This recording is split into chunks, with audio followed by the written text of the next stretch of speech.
Chers téléspectateurs, merci pour votre fidélité à Star 21 TV, la télévision du 21e siècle. Bienvenue dans votre émission Star. Comme vous le savez, cette émission vous permet de décrypter l'actualité sociopolitique. Je reçois sur ce plateau pour vous Monsieur Ibrahima Kali Diallo. Il est le président du collectif des jeunes démocrates de Guinée, membre du Front national pour la défense de la Constitution FNDC. Avec lui, on abordera plusieurs sujets liés à l'actualité sociopolitique guinéenne. Une fois encore, bienvenue à toutes et à tous. Monsieur Diallo, bonjour. Bonjour, monsieur. Merci d'avoir répondu à notre invitation. Merci à vous. Alors, comme annoncé à l'entame de cette émission, vous êtes le président du collectif des jeunes démocrates de Guinée, membre du Front national pour la défense de la Constitution. Comment se porte votre structure? Notre structure se porte bien, comme vous l'avez dit. C'est une structure de jeunes qui vient de voir le jour. Et de l'objectif est de fédérer l'ensemble de la jeunesse, des structures de jeunes au sein d'un grand ensemble, afin qu'on se bat pour qu'on puisse prendre en compte les préoccupations de la jeunesse à tous les niveaux. Parce que dans le passé, nous avons fait un constat qu'en dépit de tous les combats que la jeunesse a menés de l'indépendance jusqu'à nos jours, et malheureusement, la jeunesse est jusqu'à présent dans un abandon. Et c'est à tous les niveaux, que ce soit au niveau de l'administration, au niveau des instances de partis politiques, au niveau de la société civile, du syndicat, partout où vous partez.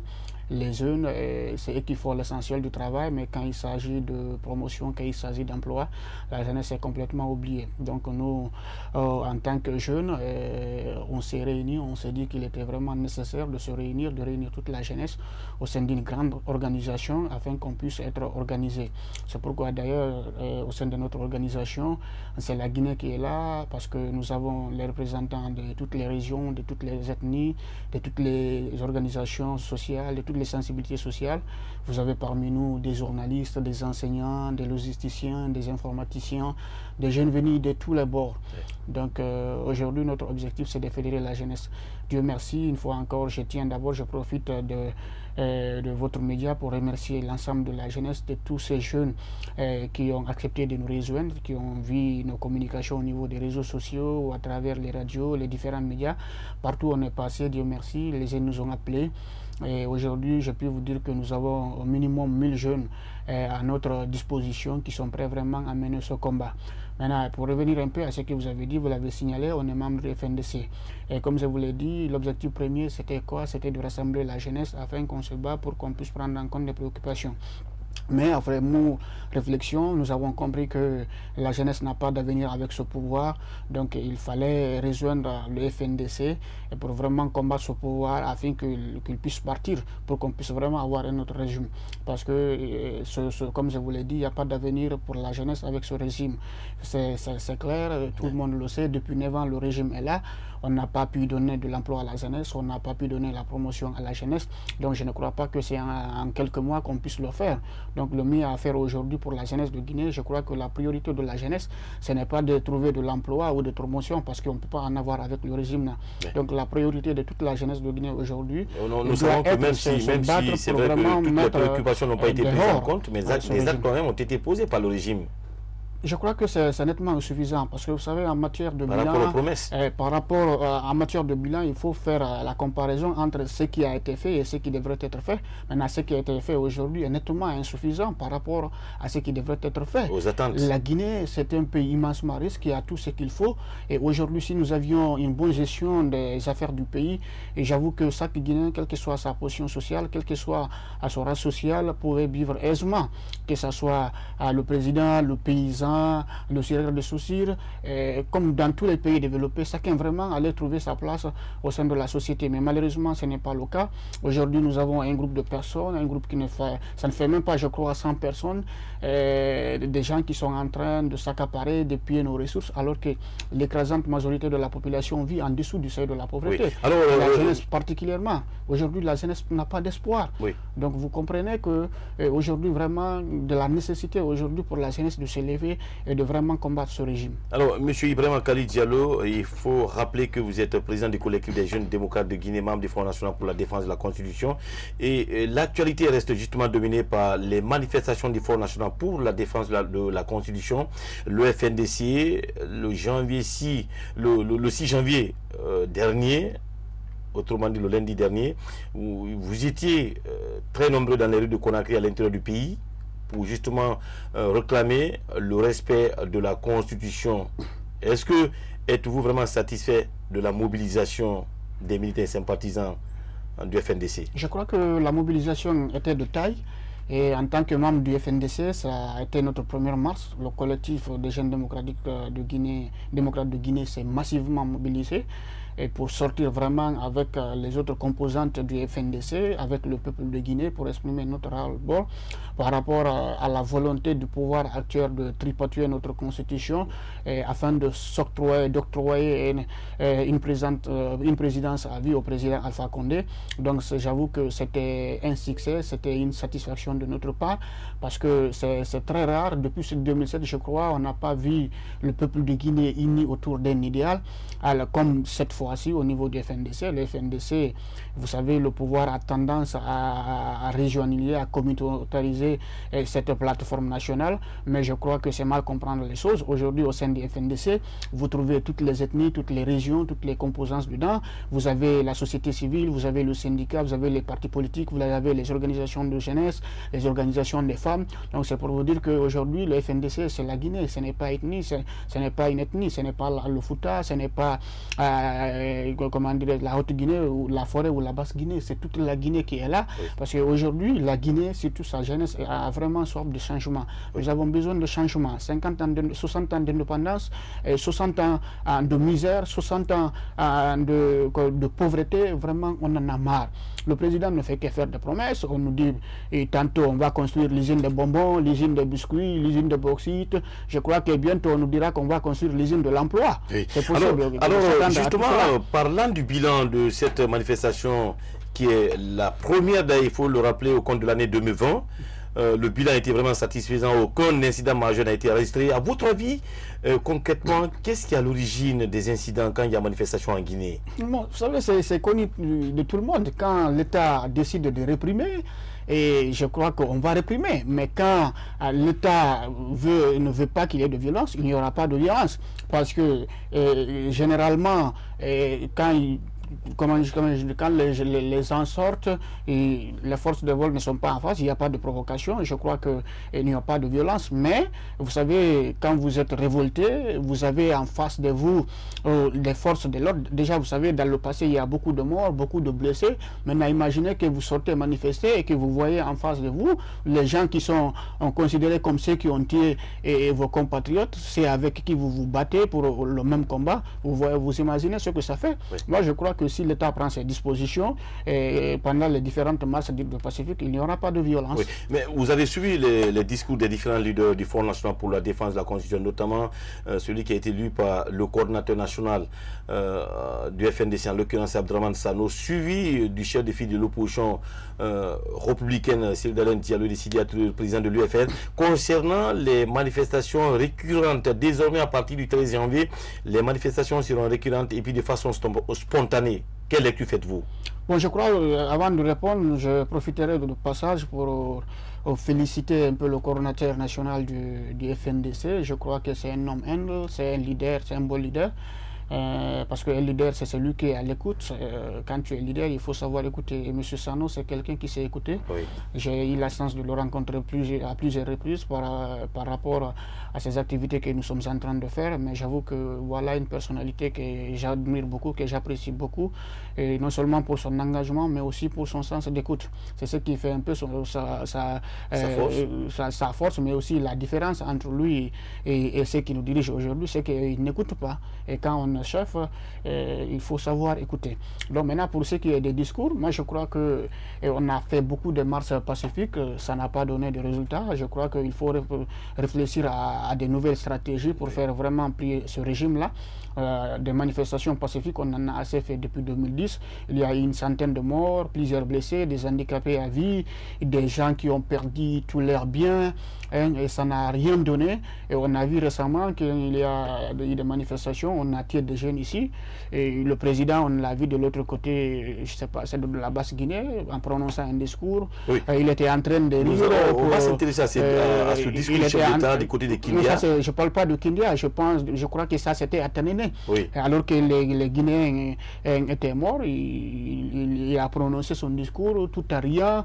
Moi, je crois qu'il faut avoir du respect pour ce peuple, il faut avoir du respect pour cette jeunesse, parce que s'il est là aujourd'hui en tant que président, c'est parce que cette jeunesse se bâtit, cette jeunesse a affronté les régimes militaires pour que vraiment, lui, en tant que civil, il soit président de la République. Donc, le moins qu'il puisse faire aujourd'hui, même s'il ne peut pas nous donner de l'emploi, il ne peut pas nous donner de promotion, mais quand même, c'est de nous respecter le combat. Et nous sommes entrés de peuple.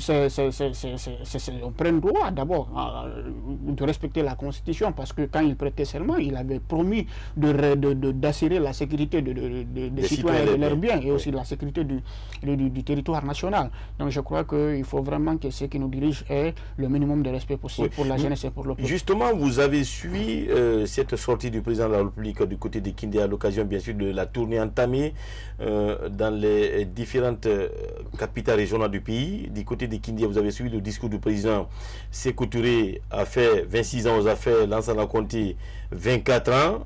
Pourquoi Alpha Condé, après 2 ans, ils veulent mettre les bâtons dans mes roues? Qu'en pensez-vous du contenu de ce discours? Je crois que c'est un peu ridicule. Je crois qu'on n'est pas en 1958, on n'est pas en 1984, ni en 2000. Oui. On est en 2020. Ce ne sont pas les mêmes générations. Les choses ont évolué, les temps ont changé, les mentalités ont évolué. On ne peut plus se permettre d'accepter une présidence à vie en Guinée. Ce n'est plus possible. Ce n'est plus possible. Moi, je crois que le président doit être animé par le sens de responsabilité. Il a fait 40 ans de combat politique, 10 ans de pouvoir, il a eu l'argent, il a eu le pouvoir, il a eu les honneurs, il a eu tout ce qu'il faut. À son âge, 90 ans et quelques. Mais qu'est-ce qu'il cherche encore? Oui. Vous avez un tel âge. Bon, je ne suis pas Dieu, mais quand vous avez 90 ans, quel que soit votre bénédiction... officiellement, il a ses 83 ans. Oui, ça c'est officiellement, mais on sait, dans le temps, on disait never. Oui. Vous comprenez? Oui. Mais même si c'est à 80 ans ou 83 ans, quel que soit aujourd'hui, quel que soit l'amour que Dieu a pour lui, je ne suis pas Dieu, mais il ne peut pas faire plus de 30 ans encore. C'est pas possible. Oui. C'est pas possible. Même s'il le fait, ça trouvera qu'il Et surtout après 40 ans de combat politique, devrait être un modèle en termes de démocratie. Un modèle. Il allait sortir dans l'ombre. S'il acceptait de renoncer, le peuple allait oublier toutes les bavures commises par ce régime-là. Oui. S'il acceptait. Mais s'il n'accepte pas, je crois que, comme lui-même il dit, peut-être je ne sais pas si au fond de lui il comprend très bien ce que lui-même il dit, le peuple est souverain. C'est le peuple qui est fort. Le peuple qui est fort. Pardon, on a vu des révolutions un peu partout. Oui. Donc, et le peuple aujourd'hui est dans une logique d'unité, malgré toutes les tendances, comment je veux dire, les tentatives de diviser la population. Mais je crois qu'aujourd'hui, le peuple est uni face à ce problème. Parce que c'est un problème d'avenir qui est là. C'est notre avenir vraiment qui est en jeu aujourd'hui. On ne peut pas comprendre que ces gens-là puissent gérer ce pays pendant 9 ans, qu'ils n'arrivent vraiment pas à satisfaire le peuple. On n'a ni de bonnes écoles, ni de bons hôpitaux, ni de bonnes routes, ni d'emploi pour la jeunesse. Et qu'on se permette de nous dire que le peuple est souverain, c'est la jeunesse. Et il faut nous permettre maintenant d'adopter une nouvelle constitution afin qu'on puisse donner une place à la jeunesse, qu'on puisse changer les choses. Mais ce sont des faux débats. Ce qu'on n'a pas pu faire jusqu'à maintenant, c'est pas après aujourd'hui qu'ils vont le faire. Ce n'est pas possible. Donc moi je crois que le président doit être animé par le bon sens. Je ne sais pas si au fond c'est lui-même qui veut coûte que coûte ou va aller vers une nouvelle constitution ou une présidence à vie. Puisque nous savons que la plupart des anciens de Conté se retrouvent aujourd'hui du côté de la présidence. Et si c'est les gens qui sont en train de le conseiller, je crois qu'ils ne l'aiment pas, ils sont en train de le tromper. Oui. Et parce que tous ces gens-là, c'est des gens qui ont trompé presque les régimes Conté, Dadis, Konaté. Ils n'ont jamais servi le pays, hein. Ils se sont plutôt servis du pays. Okay. Et ils se sont servis aussi de chefs, ils sont en train aussi de se servir de lui. Je crois qu'il doit comprendre parce que quoi qu'on fasse, ça n'aboutira pas, ça ne marchera pas, le peuple va s'opposer, la jeunesse va s'opposer. Nous allons marquer une courte pause, on revient sur ce plateau dans un instant pour continuer bien sûr les débats avec un autre invité. La pause, c'est dans un instant.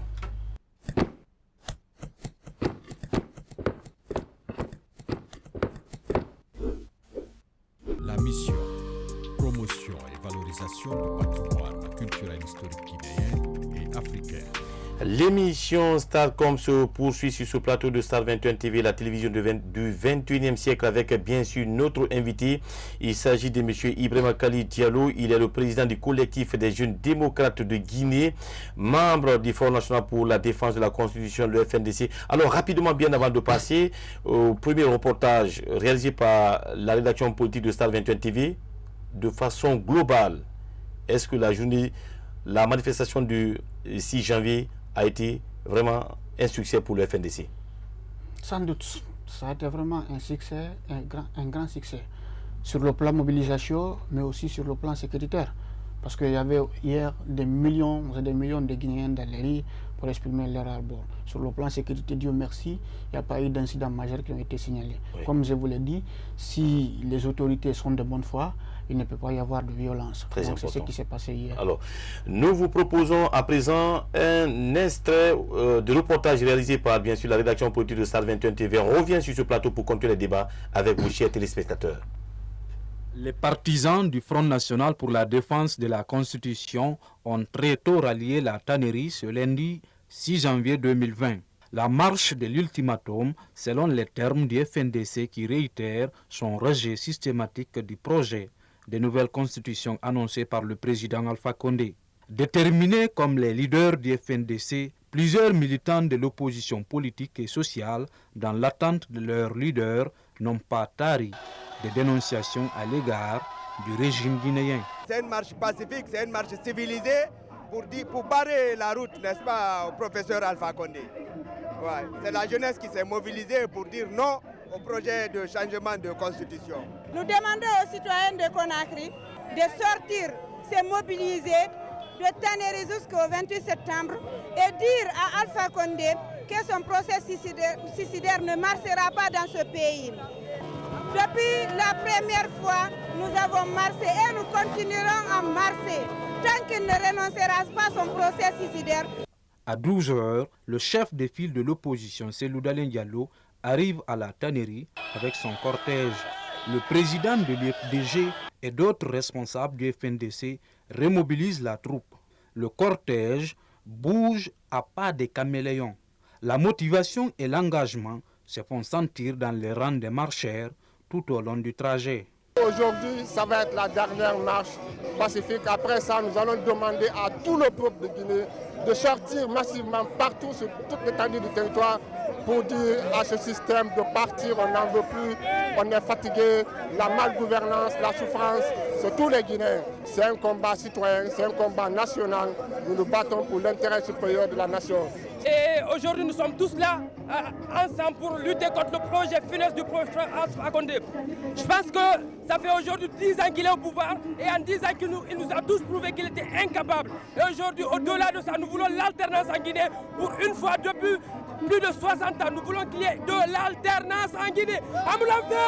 De la tannerie à Hamdalaï en passant par l'aéroport de Conakry, aucun incident n'a été enregistré. À partir du 13 janvier 2020, le FNDC compte lancer des manifestations illimitées sur l'ensemble du territoire national. Mais à Kankan, en Haute-Guinée, le siège de l'IFDG a été saccagé très tôt ce lundi par une foule de contre-manifestants en colère. L'émission Starcom se poursuit sur ce plateau de Star 21 TV, la télévision du 21e siècle, avec bien sûr notre invité. Il s'agit de M. Ibrahima Khalil Diallo, président du collectif des jeunes démocrates de Guinée, membre du Front national pour la défense de la Constitution. M. Diallo, on revient sur ce plateau. Vous venez de suivre ce reportage réalisé par la rédaction politique de Star 21 TV par rapport justement à cette nouvelle manifestation du FNDC. Quelle est votre réaction là-dessus?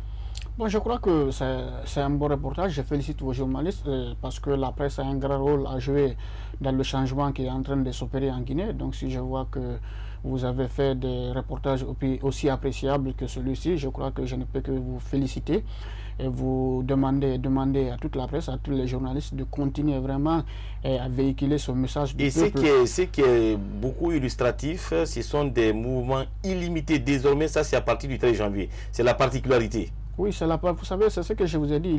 Certainement, il y aura des plénières d'ici là. Et on pourra peut-être penser à d'autres stratégies, mais je crois qu'il faut changer de stratégie parce que toutes ces marches qu'on a pu faire, ça n'a pas donné de grands résultats. Donc il faut vraiment de nouvelles stratégies pour faire plier le pouvoir. Oui. Alors, l'actualité reste également dominée par la publication des listes concernant les prochaines élections législatives. Malgré des plaintes de l'opposition plurielle, la CENI s'entête déjà à publier les listes pour les prochaines élections législatives en tant que membre du Front National pour la défense de la Constitution. Quelle lecture faites-vous? Moi, je crois que c'est du bluff, parce qu'on ne peut pas aller à des élections sans la volonté populaire. Aujourd'hui, le peuple est catégoriquement opposé à ces simulacres d'élections qu'on est en train de préparer. On sait déjà, parce que les élections n'ont jamais été transparentes en Guinée, ce sont des élections gagnées d'avance. Donc, à quoi bon d'aller dans une élection qui est déjà gagnée d'avance? D'après certaines informations, même le pouvoir voudrait, comment dirais-je, organiser le référendum, simultanément le référendum et puis coupler le référendum aux élections législatives, une façon de légitimer un peu le projet référendaire. Je crois que ça ne marchera pas. Ce jour-là, tout le peuple de Guinée va sortir. Je crois que vous organisez des élections, c'est quand les gens le veulent. Si on ne veut pas, vous ne pouvez pas organiser des élections. Donc il y a des stratégies qui sont en train d'être mises en place. Pour vraiment, il faut que ça soit, ce n'est pas seulement ça, ce n'est pas une question politique, hein. C'est une question nationale, c'est une question sociale. Oui. Donc il faut que tous les acteurs se lèvent pour vraiment dire non à tout ce qui est en train de se passer aujourd'hui. Aujourd'hui, je crois que Salif Kébé est en train de rentrer du mauvais côté de l'histoire, comme presque tous les présidents de la CENI. Vous savez, les cadres guinéens, dès qu'on les nomme, là où ils mangent, ils sont prêts à enterrer leur maman, leur papa pour vraiment rester là où ils sont. Des intérêts égoïstes. Des intérêts égoïstes et ignorer l'intérêt supérieur du peuple. C'est ce qui est en train de se passer aujourd'hui avec Salif Kébé. Mais je crois que l'histoire finira par le rattraper et tous les bandits qui sont aujourd'hui en train de vraiment piller ce pays. Oui. Vous savez ce qui se passe aujourd'hui? Vous savez, depuis 1958, il y a eu beaucoup d'événements en Guinée qui se sont succédés.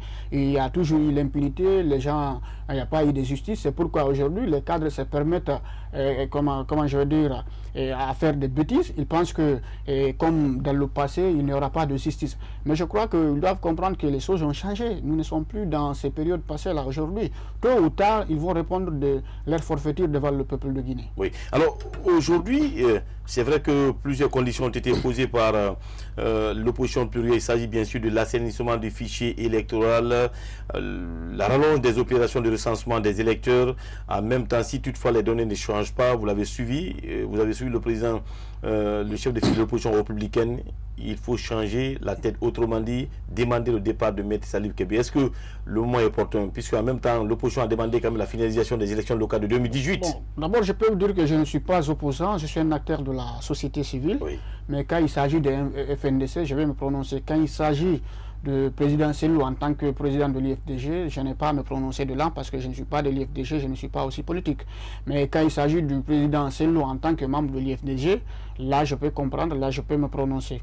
Je crois que Salif Kébé est aujourd'hui l'un des problèmes de la Guinée. Oui. Là où je vous parle, moi je suis témoin, je suis citoyen, mais là où je suis allé me recenser, mais je n'ai pas encore mon récépissé et je ne suis pas le seul. Il y a des millions de Guinéens qui sont dans ce cas pareil.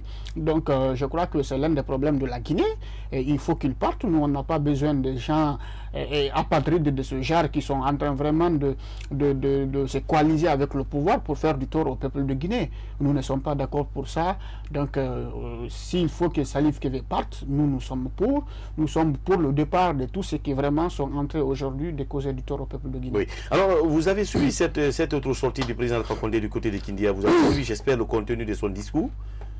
Bon, je crois que c'est ridicule, surtout quand on parle de la jeunesse, quand on dit que la nouvelle constitution c'est pour les femmes, c'est pour les jeunes. Je me demande de quelle jeunesse on parle. Je me demande de quels jeunes on parle, de quelles femmes on parle. Est-ce qu'on parle de cette jeunesse appauvrie, de cette jeunesse désespérée? Est-ce qu'on parle de cette jeunesse qu'on est en train de tuer? Est-ce qu'on parle de cette jeunesse qu'on est en train de blesser?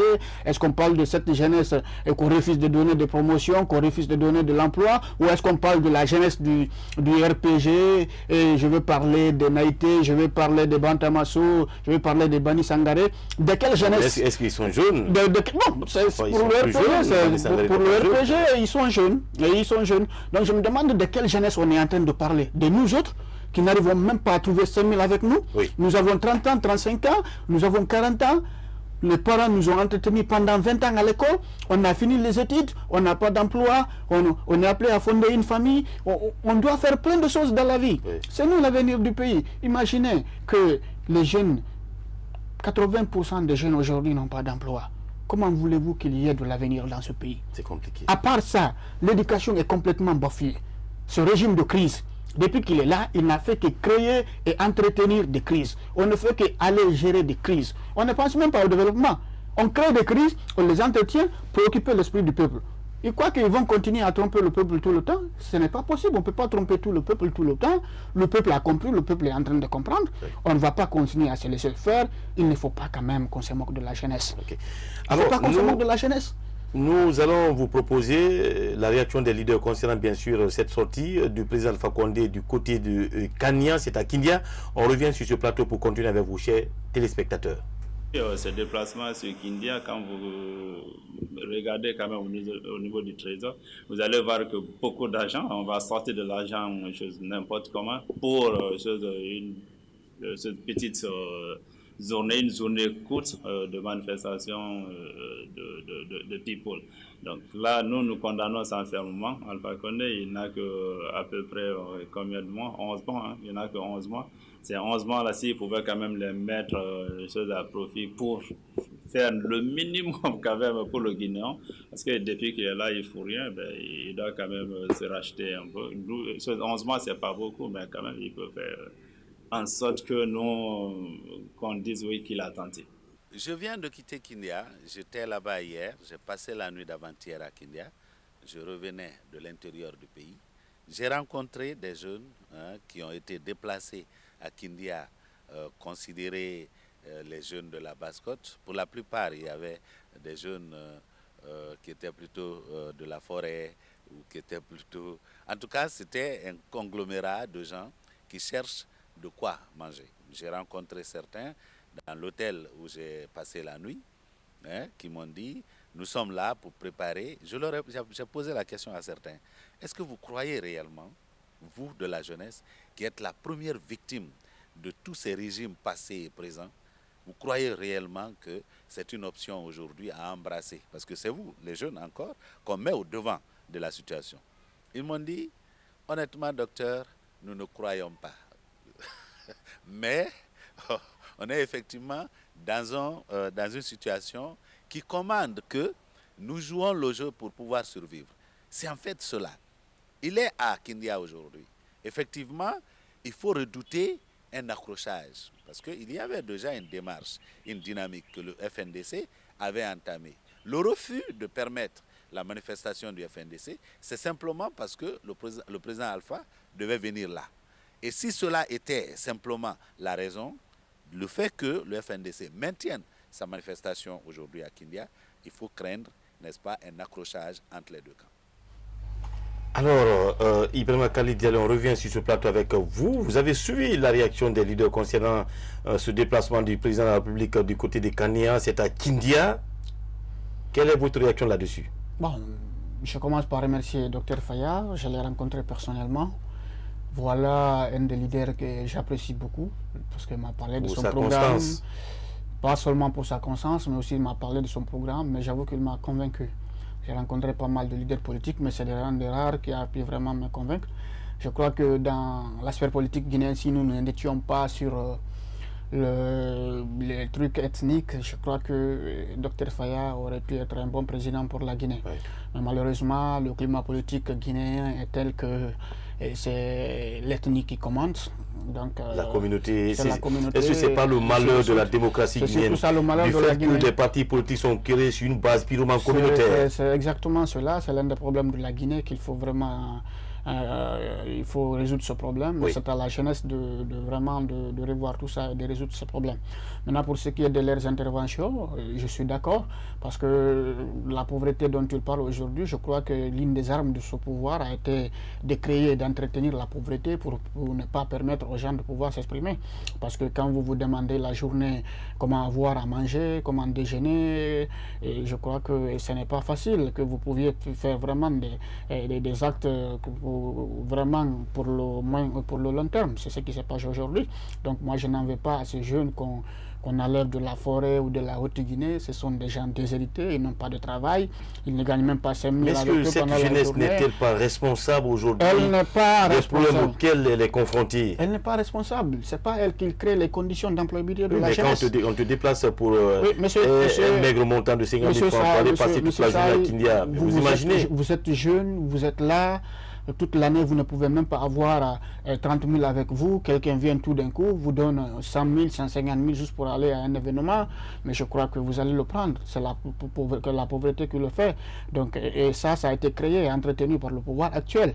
Vous voyez, donc même les institutions aujourd'hui sont directement subordonnées à l'exécutif, parce que pour sortir un certain nombre de montants, apparemment, il paraîtrait qu'il faut d'abord l'aval de la présidence. Oui. Vous voyez, donc si vous ne faites pas le jeu de la présidence, ça veut dire même votre budget de fonctionnement, vous risquez de ne pas le toucher comme vous le voulez. Okay. C'est fait qu'aujourd'hui, tous les cadres sont obligés, même s'ils ne veulent pas, de faire le jeu du pouvoir. C'est ce qui se passe aujourd'hui. Donc on a créé, on a entretenu la pauvreté pour mieux dominer la jeunesse. Mais je crois que ça ne peut pas continuer. On ne peut pas continuer comme ça.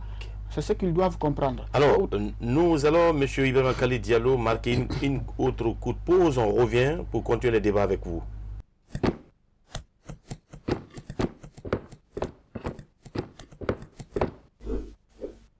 La mission, promotion et valorisation du patrimoine culturel historique guinéen et africain. Starcom se poursuit sur ce plateau de Star 21 TV, la télévision du 21e siècle. Vous le savez, cette émission vous permet de décrypter l'actualité sociopolitique. Notre invité est M. Ibrahima Khalid Diallo. Il est le président du collectif des jeunes démocrates de Guinée, membre du Front national pour la défense de la Constitution. Alors, M. Ibrahima Khalid Diallo, du côté de Kankan, vous avez suivi les soubresauts, les moments enregistrés hier lors de cette manifestation du Front national pour la défense de la Constitution. Le siège de l'UFDG a été attaqué, ainsi que les militants et sympathisants de l'opposition. Qu'en dites-vous? Bon, en tant que Guinéen, je ne réagirai pas en tant que politique, mais je réagis en tant que citoyen guinéen. Je crois que les citoyens guinéens, partout où ils soient dans le pays, ils ont le droit à la sécurité, ils ont le droit au respect de la vie privée. Et je ne déplore pas ça parce que ce sont des militants de l'IFDG, mais je déplore ça parce que ce sont des Guinéens, ce sont des compatriotes à nous. Quel que soit l'endroit où nous sommes en tant que Guinéens, nous avons droit à la sécurité, nous avons droit à la liberté d'opinion et à la liberté d'expression. Donc je crois que c'est des actes qu'il faut condamner, quel que soit le lieu où ces actes se tiennent, il faut les condamner. Il ne faudrait pas que des Guinéens attaquent des Guinéens pour leurs opinions. Ce n'est pas normal. Ce que nous avons à dire, nous demandons aux populations de Kankan de comprendre que ce problème que nous sommes en train de vivre aujourd'hui, c'est un problème de toute la Guinée, qui concerne toute la Guinée. Kankan, c'est une région qui a toujours soutenu le pouvoir actuel. Mais allez-y vraiment voir Kankan, l'investissement qui a été fait à Kankan. Je crois que ce n'est pas vraiment... Alors, nous allons accorder la priorité, M. Ibrahima Khalid Diallo, au direct. On a déjà au bout de fil, je crois, Lamine Toutekaba du côté de Kankan. Lamine, bonjour. Bonjour, Saïd Julien Kamano. Alors, vous êtes journaliste du côté de Kankan. L'actualité reste dominée par justement ces manifestations organisées par le Front national pour la défense de la Constitution du côté de Kankan. Ça a dégénéré. Les opposants au régime Alpha Condé ont été attaqués, ainsi que le siège de l'UFDG. Est-ce que vous confirmez cette information? Bon, bien sûr, puisque dans la matinée du lundi, 6 janvier, il y a eu d'abord ce attroupement de la part des militants qui soutiennent le FNDC à Kankan, qui ont voulu faire leur manifestation. Et ils ont d'ailleurs brûlé quelques dîners, barricadé la route, empêché aussi la circulation au niveau de cette entrée de la ville, puisque, il faut le signaler, c'est l'entrée principale d'ailleurs, car cette voie est située au niveau de la nationale Kankan-Kouroussa, où d'ailleurs vraiment des véhicules font des va-et-vient interminables. Alors, c'est en ce moment même que le syndicat des transporteurs de Cancan a été d'ailleurs informé. Et du coup, le président de ce syndicat a fait appel à ces jeunes apprentis chauffeurs qui se sont mobilisés pour venir d'abord vraiment enlever ces barricades et également ces pneus brûlés. Et ensuite, ces jeunes se sont attaqués à certains kiosques qui étaient aux abords de la route du côté de Mobile, juste à l'entrée de la ville. Et après cela, l'information s'est répandue vraiment sur la ville. Et là, de porte en porte, vraiment, les gens se sont mobilisés. Et les jeunes roubards de ce syndicat ont continué vraiment à s'attaquer vraiment aux magasins, aux boutiques des gens qu'ils jugent vraiment comme militants du FNDC. Et de passage, ils ont été au siège de l'UFDG où ils ont vraiment saccagé la partie, c'est-à-dire en vandalisant les chaises, les bannières et autres. De toutes les façons, après cette partie, il y a le préfet Aziz Diop qui a été informé et qui est venu vraiment jouer le rôle de médiateur dans cette partie en disant à ces apprentis chauffeurs de rentrer, de ne pas continuer à faire vraiment ces contre-manifestations, tout en disant également aux jeunes du FNDC de ne pas faire vraiment toute forme de manifestation. Et là, finalement, les loupards du syndicat ont finalement compris le message, sont rentrés. Mais vous savez très bien que dans un groupe, il y a également d'autres personnes qui peuvent vraiment dégénérer la partie. Donc finalement, c'est ce qui a été fait d'ailleurs, puisque délibérément, au moment où le préfet et le président de ce syndicat étaient en entretien, et automatiquement un autre groupe s'est mobilisé vraiment au niveau du rond-point du grand marché de Cancan-Lofeba pour s'attaquer encore à ces boutiques et à ces magasins. Et du coup, le préfet a fait appel à la police et à la gendarmerie qui sont rapidement intervenus en les dispersant à travers les gaz lacrymogènes. Et dans la foulée aussi, les ressortissants du Fouta sont allés voir le représentant, la notabilité du Fouta dans le Nabaya, et qui du coup d'ailleurs a dépêché rapidement une délégation qui est allée sur le Sotikémon, le grand patriarche de Cancan, pour dire vraiment qu'il y a eu vraiment des choses à l'encontre de ces commerçants, donc il fallait vraiment mettre un point, un terme à ces manifestations-là. Donc automatiquement, c'est ce qui a été fait, puisque le Sotikémon a lancé un vibrant appel en disant à ces jeunes de rentrer, et finalement la soirée a connu quand même une accalmie malgré la psychose.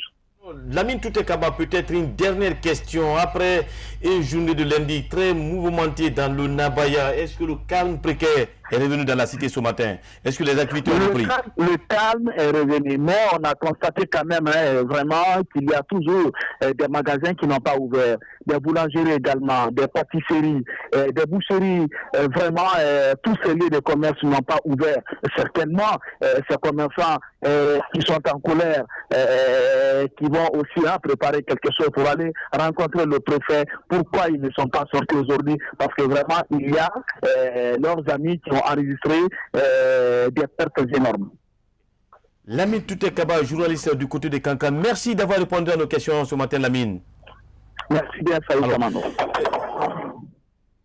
Vous avez suivi ce qui s'est passé du côté de Cancan. C'est vrai que le FNDC relève aujourd'hui de la société civile.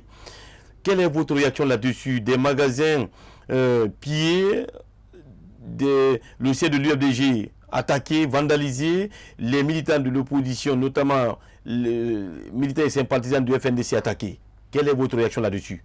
C'est vraiment déplorable, je crois que ça fait mal. Imaginez que dans la situation de marasme économique dans laquelle nous vivons, que des gens qui pendant des années se sont bâtis, ont tout fait pour faire une fortune, pour faire une petite ou une grande boutique, et tout d'un coup, en quelques instants, un groupe de Guinéens viennent et puis ils envoient tout ça en l'air. Oui. Votre travail, votre labeur des années et des années. Vous avez des familles. Vous imaginez ce que ça fait?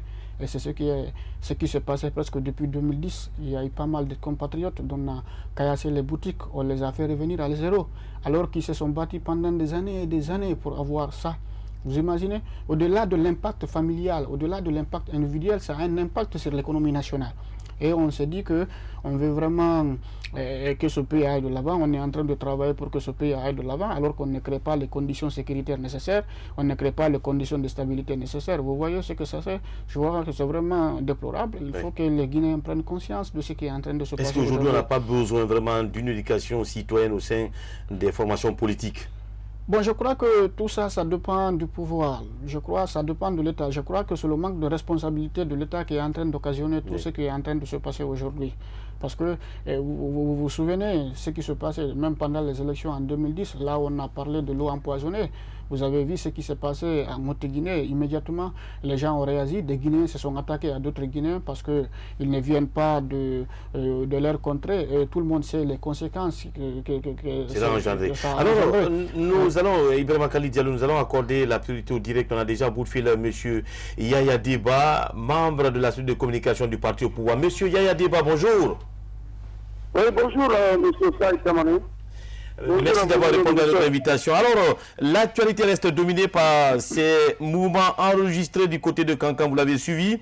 Les magasins ont été attaqués, le siège de l'UFDG vandalisé. En tant que responsable du parti au pouvoir, quelle est votre réaction? Écoutez, en fait, il y a eu des incidents très quelque part, il faut reconnaître que la situation reste claire que le siège de l'UFDG n'a pas été attaqué. Et je précise bien, un jeune groupe qui était venu, n'est-ce pas, brûler le pneu juste en face du siège. Cela a coïncidé que la jeunesse qui était à côté a jugé nécessaire de venir leur dire qu'eux, ils ne sont pas pour les brûler de pneus. Et parce qu'il y avait un groupe de loupards commandité par 15 personnes qui ont, n'est-ce pas, attaqué des boutiques. Parce que vous savez, l'opposition déjà a dit qu'ils vont boycotter les élections. Et l'une des stratégies qui commence d'ailleurs dans le fief, n'est-ce pas, des arc-en-ciel. Et nous sommes déjà très sereins par rapport à une telle situation. Et ce qui fait que pratiquement, nous donnons la bonne information et que vous pouvez prendre le micro pour être sur le terrain vers Kankan. Et Kankan, tout le monde a condamné l'acte parce que tout compte fait, c'est pas dans le camp du arc-en-ciel, mais plutôt les commanditaires et du côté espace de nos adversaires politiques. Oui. Alors, M. Yaya Deba, concernant justement l'attaque du siège de l'UFDG du côté de Kankan, nous venons d'avoir au bout de fil notre correspondant local qui a confirmé l'information. Le siège a été attaqué, vandalisé. Bon, écoutez, je vous dis, le groupe... Allô? Oui, vous êtes en direct, M. Bayaya. Je vous dis bien que c'est un groupe, n'est-ce pas, un groupe de jeunes qui déjà étaient venus, n'est-ce pas, brûler le pneu à la devanture du siège du parti. Et maintenant, dès qu'ils ont été pourchassés, tous sont rentrés maintenant dans le siège de l'UFDG. Oui. C'est là-bas où ils se sont, n'est-ce pas, regroupés et ils ont, n'est-ce pas, fait ce qu'ils voulaient faire. Et je vous dis que soyez très rassurés que leur président arc-en-ciel n'est pas à l'image de ce acte-là. Et raison pour laquelle nous sommes, n'est-ce pas, un parti très civilisé, parce que nous avions confiance à notre président qui est un démocrate, un homme loyal, un légaliste, un digne fils et partisan légendaire de la paix pour un développement harmonieux de son pays, le bien-aimé, le professeur Alpha Condé, qui en fait aujourd'hui la promotion de la bonne gouvernance, mais un ancien combattant historique pour la liberté des peuples et qui a préféré optimiser son expérience en vue de servir la Guinée, dont la nature a offert d'abondantes ressources que ce démocrate rassembleur est en train de repartir équitablement dans l'intérêt exclusif du peuple de Guinée. Alors, monsieur Yaya Deba, autre fait de l'actualité, c'est concernant cette sortie du président Alpha Condé du côté de Kindia. Vous avez suivi le contenu du discours livré par le chef de l'État, où justement, il dit que Alpha Condé, comment dirais-je, Sékou a passé 26 ans aux affaires, Lansana a compté 24 ans. Pourquoi Alpha Condé est bousculé? À votre avis, est-ce que ce discours avait sa place du côté de Kindia? Oui, le discours a sa place à Kindia, dans la mesure où, vous le savez, n'est-ce pas, d'abord Kindia, en tant que Guinée maritime, une région qui regroupe le maximum de cultures d'exportation. Et au-delà de ça, la filière d'ananas qui est, n'est-ce pas, en pleine réhabilitation, avec la production des mangues, des avocats, des bananes, qui progresse régulièrement. Au début, n'est-ce pas, des années 1960, avec la production bananière, il avait atteint le chiffre record de 100 000 tonnes. Mais c'est pour autant dire que l'arrivée du président de la République à Kindia, ce manga Kindi, et cela a prouvé à suffisance que la cérémonie se plaçait, n'est-ce pas, à deux niveaux. Premièrement, vous conviendrez avec moi que Monsieur le Président de la République est parti pour l'inauguration, n'est-ce pas, de l'ANAFIC et surtout des enfants de l'ANAFIC et avec surtout l'Agence nationale des inclusions économiques et sociales Agnès.